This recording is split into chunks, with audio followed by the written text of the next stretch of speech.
सोचो, एक IPO listing के दिन सिर्फ 12% प्रीमियम। लोग बोले बस इतना ही। फिर स्टॉक ऊपर गया, हाई बनाया, फिर अचानक गिरना शुरू हुआ और आज सिर्फ 3 महीने में 80% के आसपास रिटर्न दे दिया है, वो भी ऊपर जाके। सवाल क्या है, ये लक था, ऑपरेटर गेम है, या कंपनी के नंबर में सच में दम है? आज के वीडियो में हम ग्रो शेयर के पूरे सच निकालेंगे, आईपीओ डेटा से लेके फाइनेंशियल केपीआई, और ये भी समझेंगे अब इसको होल्ड करना चाहिए या नहीं। वीडियो एंड तक देखना तो तुम्हारा क्लियर हो जाएगा ग्रो फ्यूचर का मल्टी बैगर है या नहीं।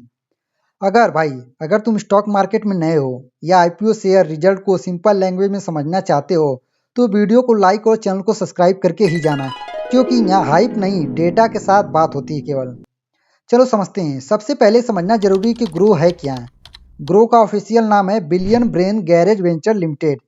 ग्रो एक डिजिटल इन्वेस्टमेंट प्लेटफॉर्म है जहां से तुम mutual fund, stock, IPO, ETF और एमटीएफ यानी कि मार्जिन ट्रेडिंग फैसिलिटी, सब कुछ एक ही ऐप से कर सकते हो। जैसे पेटीएम तुम्हें पेमेंट के लिए चाहिए, वैसे ही ग्रो तुम्हें इन्वेस्टमेंट के लिए चाहिए। सिंपल सी बात है। चलो देखते हैं डिटेल। यहाँ पे सबसे पहले बात करते हैं आईपीओ प्राइस कितना रखा गया था, 100 रुपये। और ये जो सब्सक्रिप्शन हुआ था 17.6 गुना सब्सक्राइब हुआ था, मतलब डिमांड सॉलिड थी। जिसमें क्यूआईबी यानी कि बिग इंस्टीट्यूशन 22 गुना सब्सक्राइब किए थे, एचएनआई हाई नेटवर्क वाले 14.2 गुना सब्सक्राइब किए थे, और रिटेल हम जैसे लोग 9.43 गुना सब्सक्राइब किए थे। मतलब रिटेल में भी इंटरेस्ट था, लेकिन असली कॉन्फिडेंस इंस्टीट्यूशन का था। अब बात करते एंकर इन्वेस्टर की। आप यहाँ पे देख सकते हैं आईपीओ से पहले ग्रो ने 2,984 करोड़ एंकर इन्वेस्टर से रेज किए। एंकर इन्वेस्टर का मतलब क्या होता है? बड़े बड़े फंड जो डीप रिसर्च के बाद पैसे लगाते हैं। 50% शेयर लॉक इन था 30 दिन के लिए, और बाकी 50% लॉक इन था 90 दिन के लिए। इसमें इंपॉर्टेंट पॉइंट क्या है दोस्तों? लॉक इन का मतलब होता है ए इन्वेस्टर तुरंत बेच के भाग नहीं सकते हैं, सो प्रेशर कम होता है स्टॉक पे। लिस्टिंग दिन के दिन क्या ड्रामा हुआ था? ग्रो लिस्टिंग के दिन खुला था 12% प्रीमियम पे, लेकिन इसकी जो इशू प्राइस थी 100 रुपये थी। लिस्टिंग कितने पे हुई थी? 112 से 114 रुपये पे हुई थी। ठीक है, लोग डिसअपॉइंटमेंट थे, लेकिन यहीं पे स्मार्ट मनी शांत था। फिर क्या हुआ? हाई बनाया 134 रुपये का, फिर लोग प्रॉफिट बुकिंग करने लगे तो स्टॉक गिर गया, वीक हैंड बाहर निकल गए, और यहीं से असली रैली स्टार्ट होती है।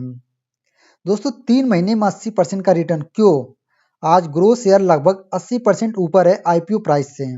इसका रीजन क्या है? सिर्फ हाइप नहीं, स्ट्रॉन्ग फाइनेंशियल परफॉर्मेंस है।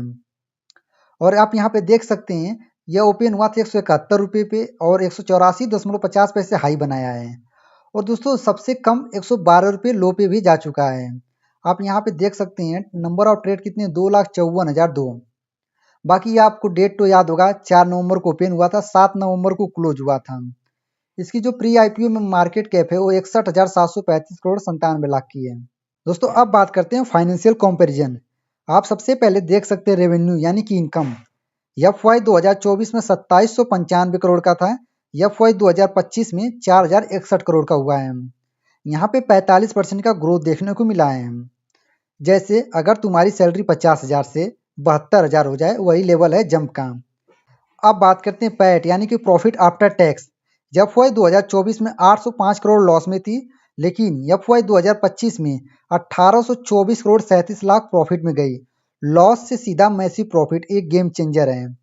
अब इबिप्टा की बात कर लेते हैं तो 780 करोड़ लॉस में थी एफवाई 2024 में, एफवाई 2025 में 2371 करोड़ पॉजिटिव में चली गई है।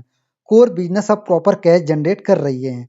इसके बाद देखते हैं नेट प्रॉफिट। एफवाई 2024 में 2542 करोड़ और एफवाई 2025 में 4,855 करोड़।